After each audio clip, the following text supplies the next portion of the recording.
This is Dr. Lisa Marie Bobby, and you're listening to the Love, Happiness, and Success podcast.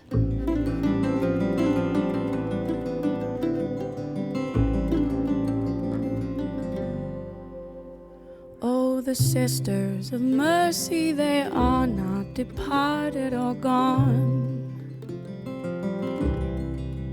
They were waiting for me when I thought that I just can't go on. And they brought me their comfort, and later they brought me this song. Oh, I hope you run into them, you've been traveling so long.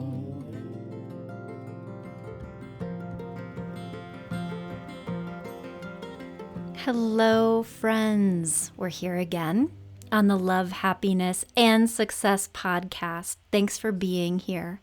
If this is your first time listening to the show, hi, and I'm glad that you're here, that you found this.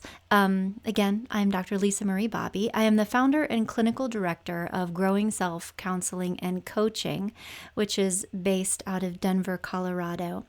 And I like to say we help people create love, happiness, and success. And this is what this podcast is all about. So again, I'm glad you found this. And if you are one of my regular listeners, hello again. So a few things have happened since the last time we've gathered here together. One is that the legendary singer-songwriter Leonard Cohen has passed on. You just heard a portion of his song, The Sisters of Mercy, performed so beautifully by Serena Ryder from her album, If Your Memory Serves You Well. I'm linking to that song and the whole album on iTunes because it's all gorgeous. So yeah, a couple other things have happened since the last time we met on the podcast, and there has been a major election. And I actually decided to change things up with what I had planned for you guys today, because I know just from my conversations with so many people in our practice and others that a lot of folks are really struggling in the aftermath of our recent presidential election. And so I wanted to offer some support to those of you who are struggling in the aftermath of disappointment. You know, my role as a counselor is always to understand, to seek to understand, as opposed to be understood. And what I understand is that this is a hard time. And so what I had originally planned to do with our time today is to release a podcast intended to help you navigate the upcoming holidays, and in particular, one aspect of that, which is how to deal with in-laws. This can be such a tricky thing for a lot of couples, how to have good relationships with each other's family and also maintain your relationship with each other. And so I'm still going to be doing that. So what I have decided to do is kind of break from my general every other week-ish release schedule, and I'm going to be releasing that podcast for you next week. So you'll still have that in advance of the holiday, but so we can talk today about how to cope with disappointment and big feelings that you might be having.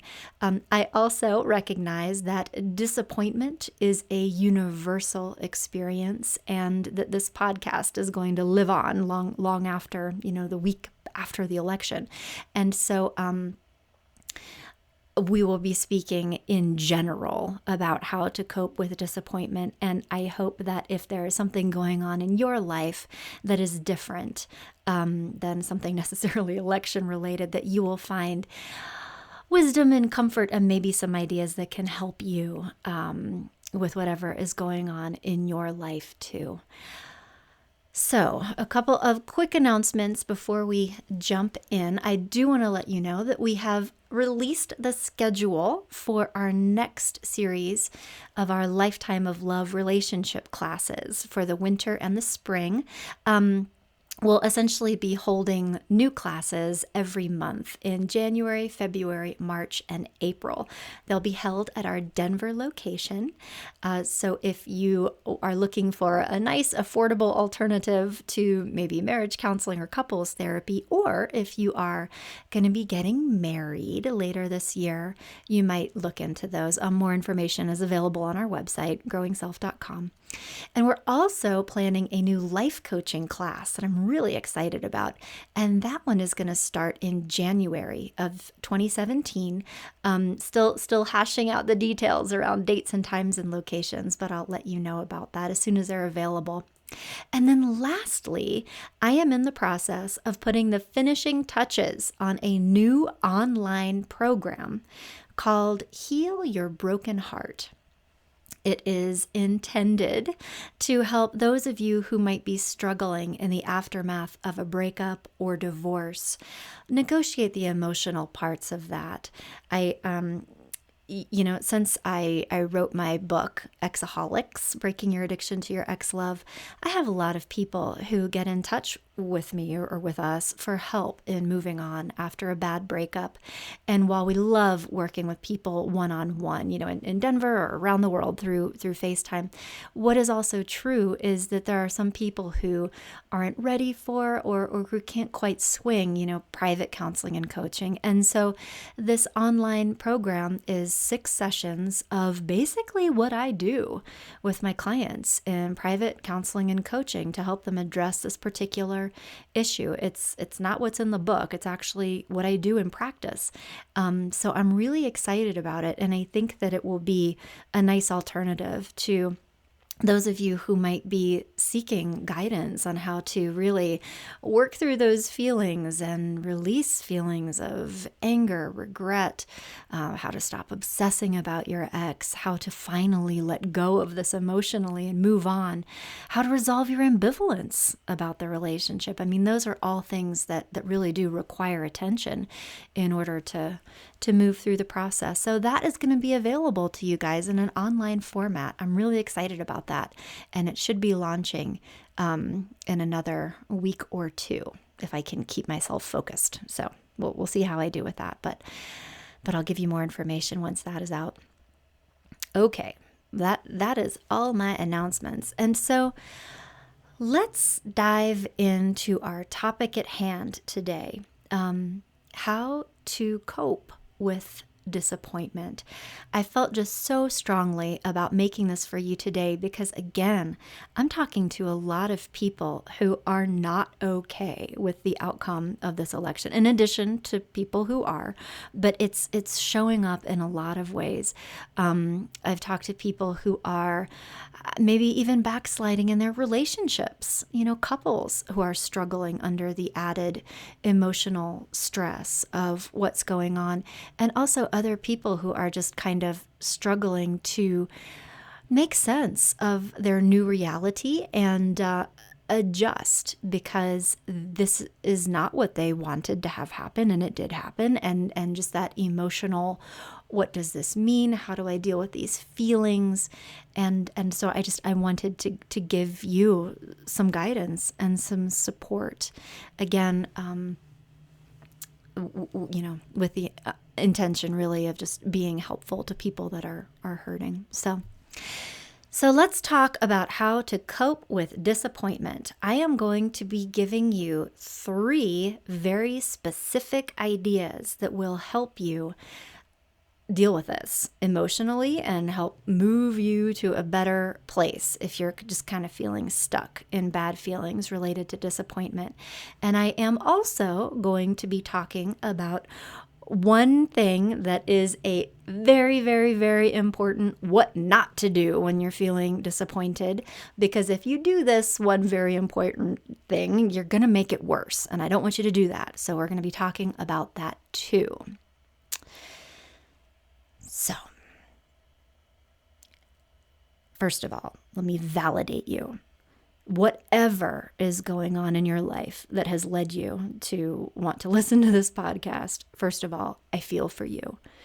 In addition to a therapist, I'm also a human being, and I have grappled with my own share of disappointments throughout my life. And I know from working with my clients and from my personal experience that having your dream crushed, no matter what it is, can just leave you sitting in this emotional rubble, feeling disempowered and really confused.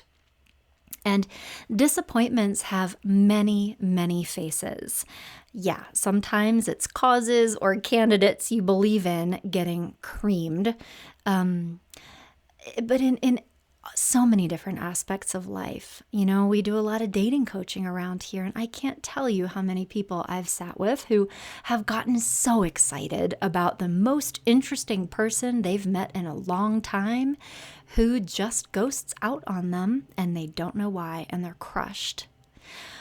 Also working with people, in couples counseling or sometimes individual therapy, that moment when they realize that their partner is never actually going to be different and what that means for them, just like wrestling with that. People going through other kinds of disappointments, working so hard to try to get a new job. Practicing for the interview, homework, ironing their clothes, like all this stuff. And they, make it to the second interview, the third interview, and then they get a rejection letter. And just sitting with that, people have miscarriages.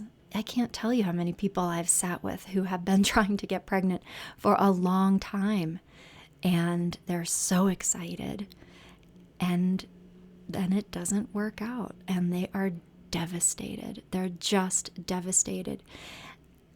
And bad things happen to good people. People fail us, people disappoint us, doors slam shut in your face. I could go on and on. I don't have to catalog all these because if you're like everybody else in the world, you've lived one or more of them at some point in your life. But the truth is, all of us, if we get in the ring of life, if we say, yes, I'm going to compete, I'm going to get out in the world, I'm going to do this, sooner or later, you're going to take at least one, maybe more, to the face. Or a gut punch that just leaves you like, what just happened? And that's really hard. So the question isn't, whether or not this is going to happen. It will to all of us at some point. But the question is, how do you keep going? Even just emotionally. We know that grit, and I've talked about this a lot before on past podcasts, but grit is the ability to get back up and continue plodding forward despite adversity, despite getting slammed down. That is the ultimate key to success, but it is so hard to maintain your hope and your motivation and keep going when reality just slams the door in your face, as it sometimes does. And so I want to talk with you about these 3 key ideas that can help you just kind of like regroup emotionally, and some ideas that you can hold on to, that even though in the moment you might just be in grief, and that is okay, that they will keep you moving forward.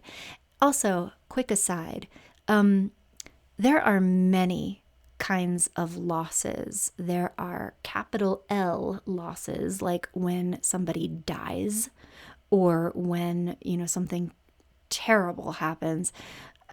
And there are all kinds of losses.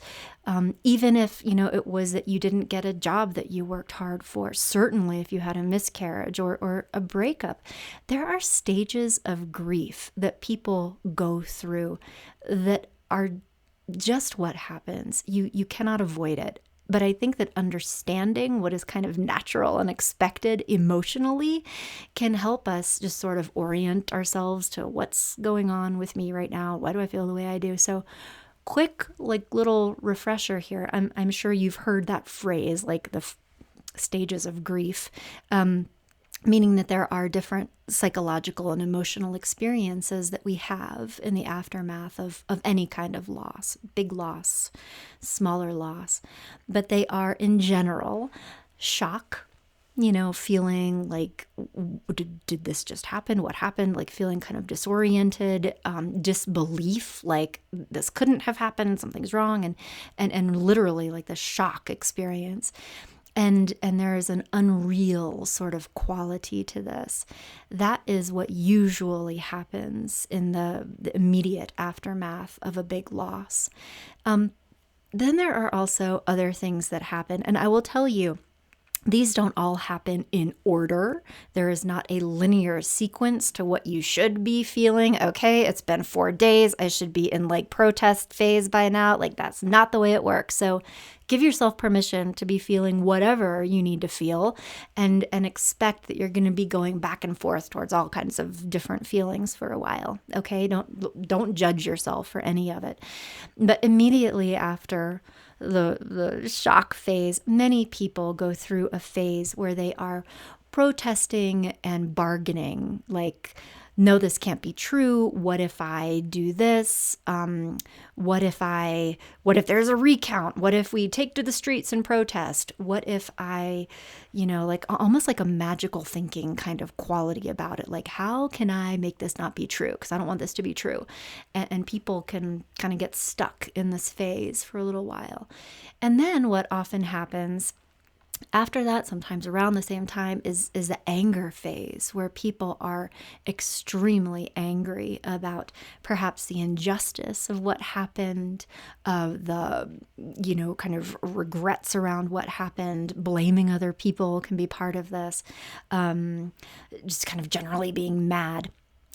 And then sometimes after anger, sometimes before, again, it's not linear, there's not a right way or a wrong way, but I think it's sometimes mislabeled as depression phase. It is an active grieving phase. I mean, the work of grief is feeling sad and allowing those emotions, sitting with them. So I don't want to label it as depression because that's like a clinical thing, as we talked about on a recent podcast.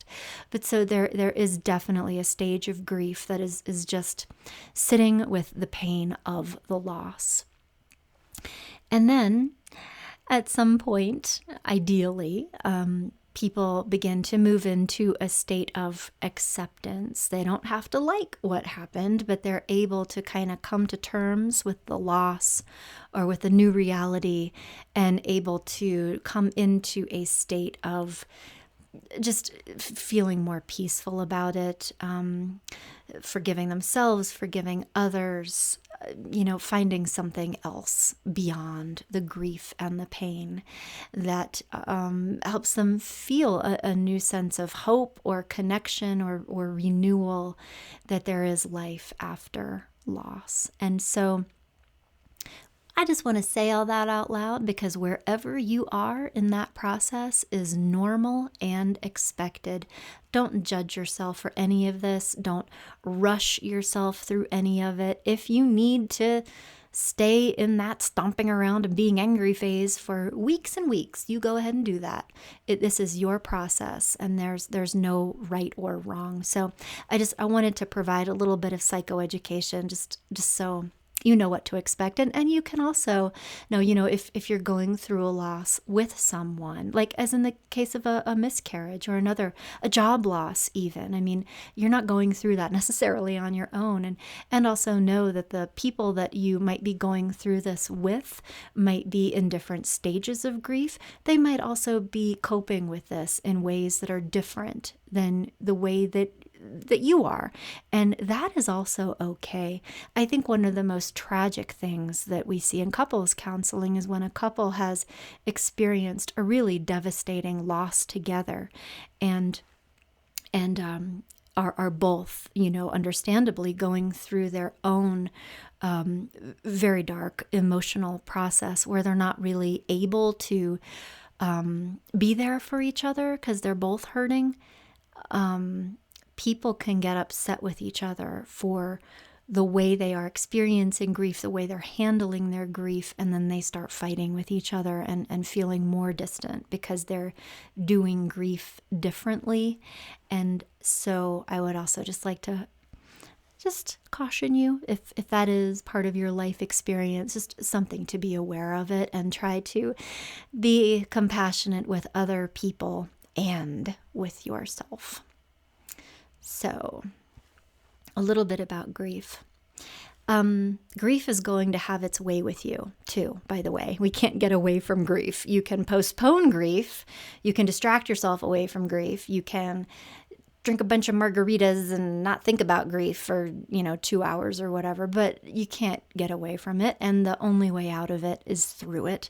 So to give yourself time to just have your feelings, do some journaling, do some processing, do some talking, that will always help. Now, here are 3 ideas when you are ready to kind of move through this, or ideas that can help you find your way into acceptance and new motivation sooner. And one of them, one of my favorite quotes from Winston Churchill, is his quote regarding what I take to be around grit and determination. He said, "If you're going through hell, keep going."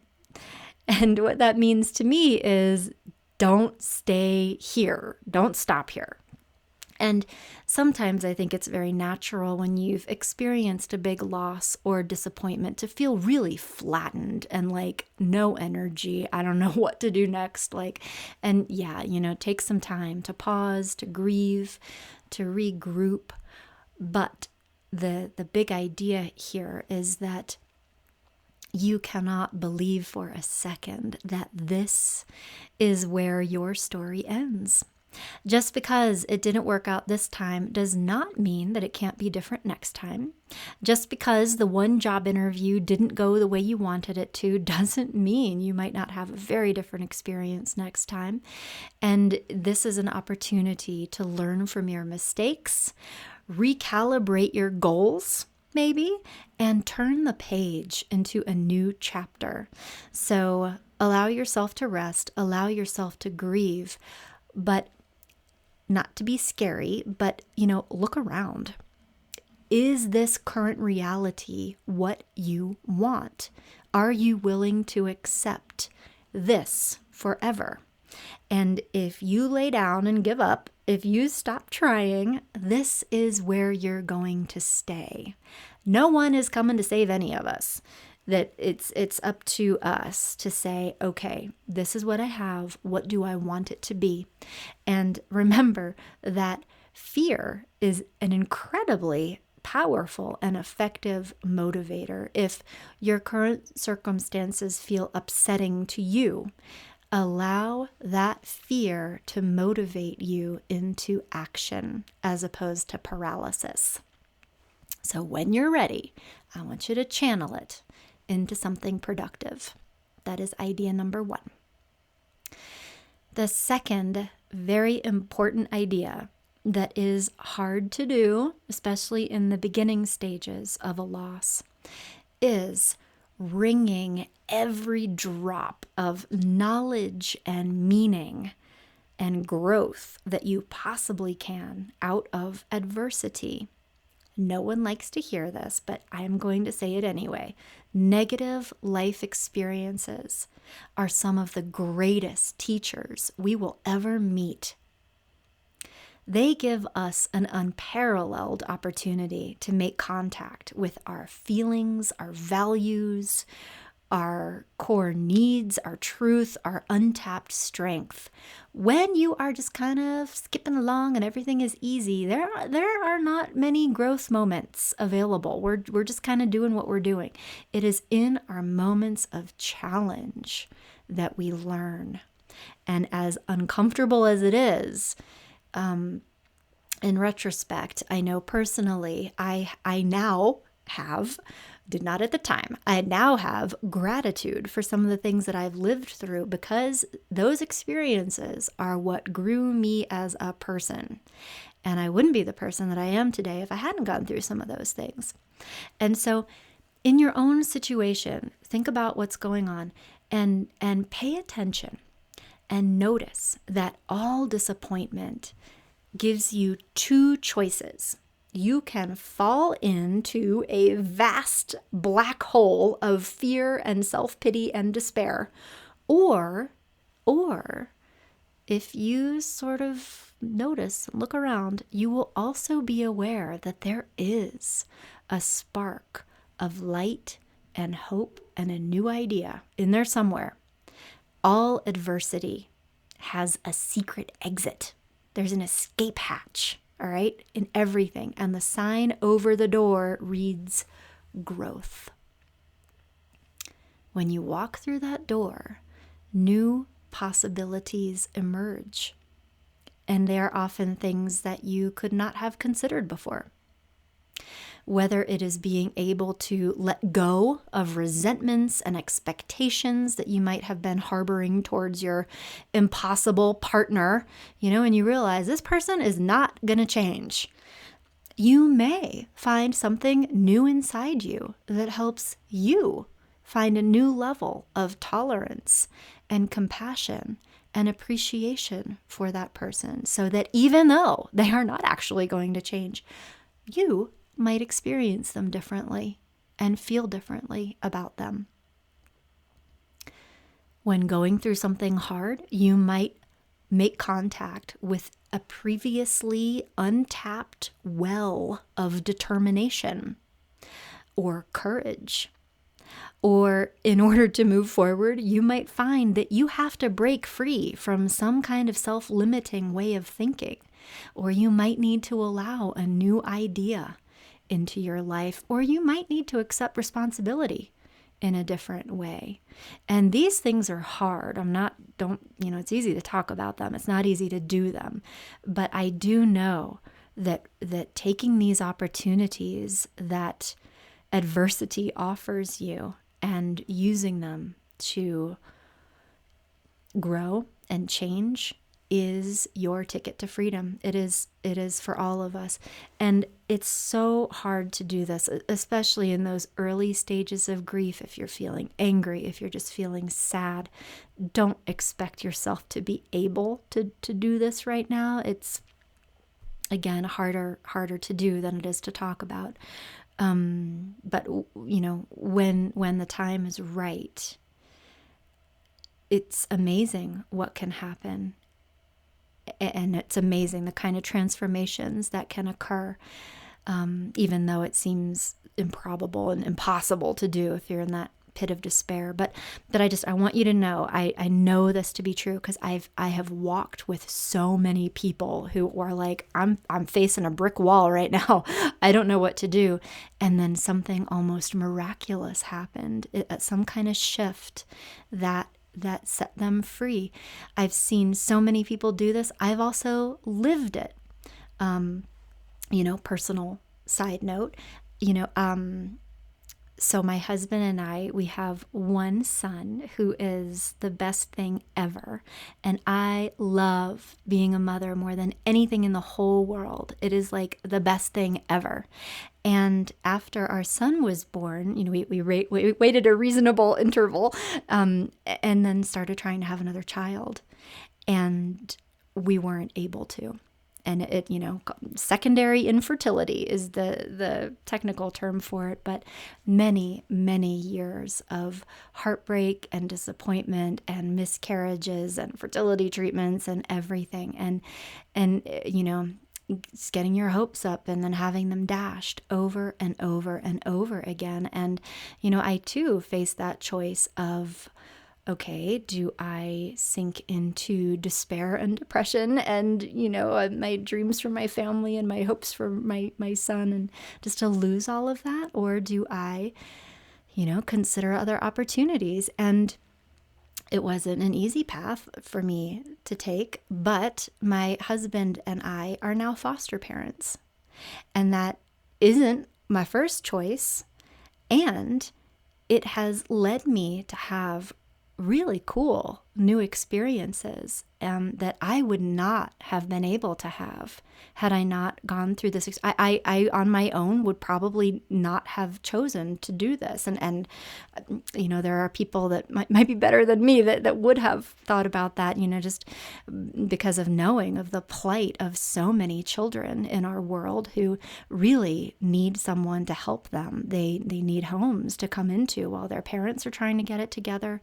And sometimes if they can't go home, they need to be adopted into families as older children.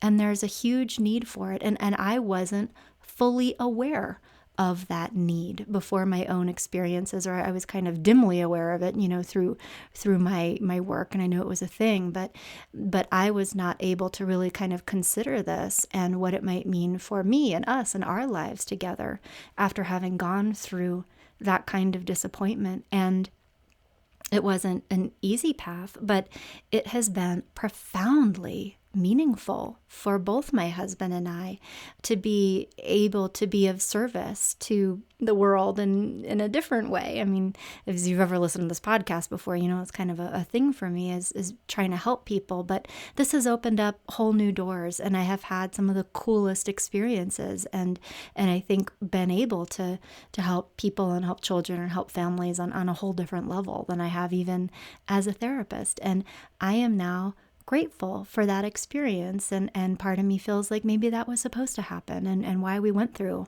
all of the heartache that we did. So again, I'm not saying that my path should be your path, but I just wanted to offer a personal example for what this can look like. And even when it just seems like there is darkness and despair all around you, see if there are any little voices whispering in your ear, or any other little things that might be trying to happen in your life. Yeah, this door is closed, but is this door like trying to open? And allowing it to happen can transform your life in ways that were impossible to imagine previously because of the disappointment. So just take that idea on board. And again, I'm not saying that you should do that. Let yourself be sad. Don't do anything. But when the time is right, just look around. Look around and see what else there is. All right. The third idea I would like for you to think about as you're going through all this is, for a lot of people, when they're going through something crappy, there's a little voice whispering in your ear, it shouldn't be this hard. It shouldn't be this hard. I would like for you to go tell that voice to go bother someone else, because the people who I have found to have the most difficulty in coping with disappointment are the people who don't expect it to happen to them, or who imagine that other people don't experience the same kind of adversity as they do. That these sorts of things don't happen to other people, everybody else, that, everything is perfect in their lives. They get tricked into believing the crap they see on Facebook, and they think that other people don't go through the same sort of stuff. And so if this thought has ever crossed your mind, I would like just you to remind yourself that it isn't just you that goes through hard things. It's the human experience. This is what it means to be a person, is to have things not work out the way you want them to. And there is no one that gets to passively glide up an escalator of constant and never-ending wins and successes. So this new idea that might seem discouraging at first, but I think it's very empowering when you think about it. The new idea is, it is actually this hard for everyone. Sooner or later, you do have to work hard for things and to have a nice life and to stay in an okay place emotionally even. There's something that I read a while ago that I've written about. I don't know if I've talked about it on the podcast before or not, but there is a woman, a writer. Her name is Jane Catherine Lauter. She passed away several years ago, and she wrote her own obituary prior to her death that was published. And there's it's a beautiful thing. I've linked to it in the post from this podcast if you'd like to read it in its entirety, because it's really amazing. But there was one line that she wrote. It was the kind of a paragraph in her obituary that was to her children. And she wrote to her children, "May you always remember that the obstacles in the path are not obstacles. They are the path." The obstacles in the path are not obstacles. They are the path. They're not supposed to be there. This is it. And I think that reminder is so empowering that this is it. This is life. And climbing over those obstacles, tunneling under them, circumventing them, bashing through them, figuring out ways to keep going. That is the machine of self-actualization. That is how we develop. How we act and what we do in challenging moments both reveals our character to ourselves, going back to that growth idea, but it also helps us develop our character and develop our strengths. And understanding the harrowing nature of life, I think, emboldens you to go meet it fearlessly. Go get it, because empowerment comes when we can nurture this idea that truly valuable things worth having, like a good life, a good marriage, a happy family, a good society, those things require tremendous effort, sustained effort over a very long period of time. And just because it's not easy to do does not mean that it isn't worth continuing to strive for. You know, I think it can be helpful to remember that getting back up, taking one in the face, and getting back up again and figuring out a way to keep going, that is what courage actually feels like in practice. And allowing our life experiences to strengthen you, to teach you, and prepare you to fight another day is you developing and growing and getting stronger and more able to do something different next time. And in the timeless words of my muse today, Winston Churchill, never, ever, ever give up, 'cause this is it. Yeah. So I hope that those 3 ideas help you find something to hook on to if you have been feeling really discouraged and sad lately. There's something else. I don't know what it is for you, but do some journaling, do some talking, do some processing, and see if you can connect with what is going to motivate you and grow you. Now, I also promise to tell you about the absolutely most least helpful thing that you can possibly do when things go wrong. There is something that will almost always make whatever is happening in your life worse for you. You will feel worse. It will prolong your suffering, and it will create more negative consequences for you if you do it, okay? So going back to that stages of grief idea, there is shock, denial, bargaining, anger, grief, acceptance, all those. The worst thing that any of us can do when we're going through this is when you come to the anger phase, that you start lashing out at other people and blaming other people for what is happening in a very active way. I don't mean for a second that you cannot feel angry. Feel as angry as you need to. Go stomp around and slam some doors and rip up some newspapers and whatever you need to do. But when you begin expressing your rage and your pain and directing that towards other individual people, that is never going to end well.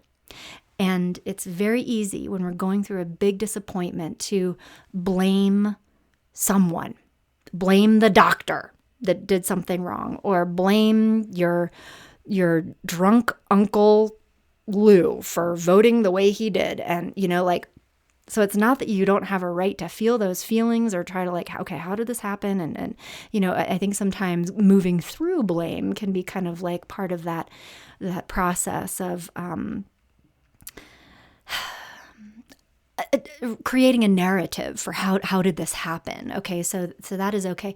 But when we're lashing out at people, targeting other people, being super vocal, being super aggressive with other people, feeling entitled to be aggressive and attacking towards other people is going to cause much more damage to your life, to your relationships, and also it is going to deprive you of the empowerment that will set you free.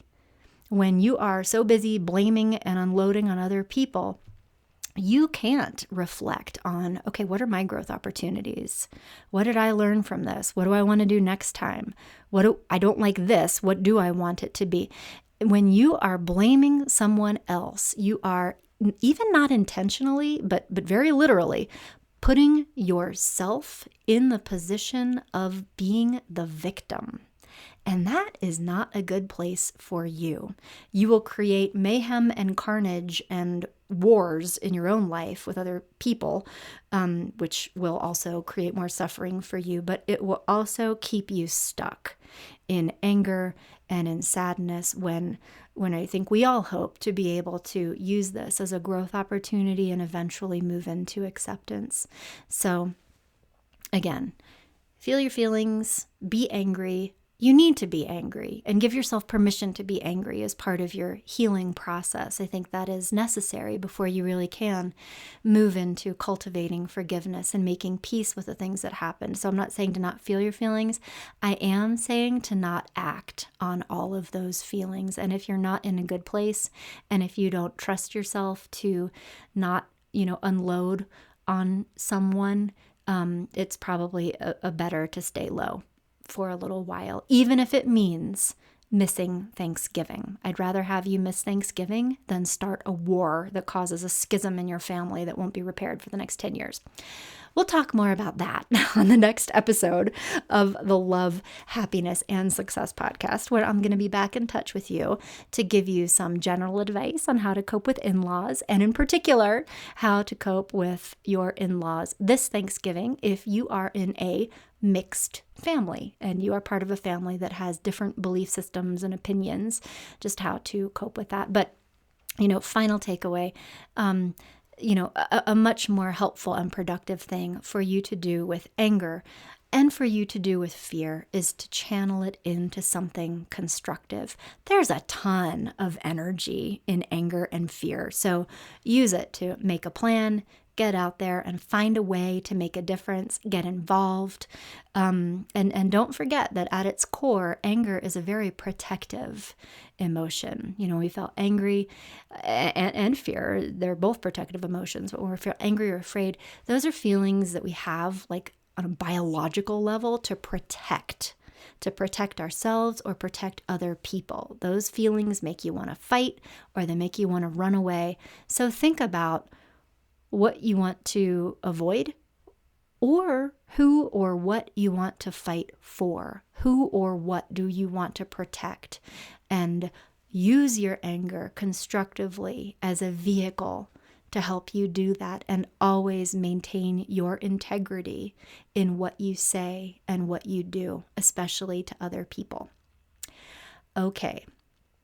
I hope those ideas help you. Those are all ideas that have helped me personally. They have helped my clients. I hope that they are of service to you too. And I'll be back in touch with you next week. Okay, take care.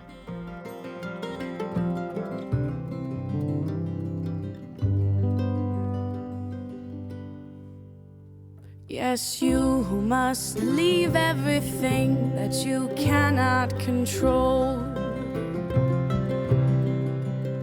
Begins with your family, but soon it comes round to your soul.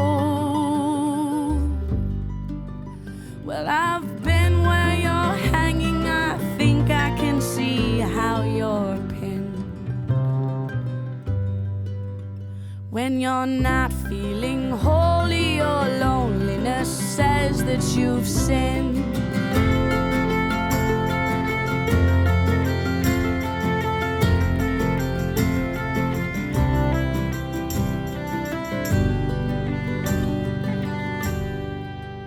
Well, they lay down beside me, I made my confession to them.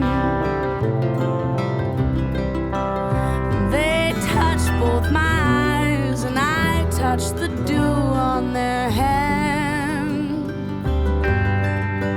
If your life is a leaf that the seasons tear off and condemn, they will bind you with love that is graceful and green as a stem.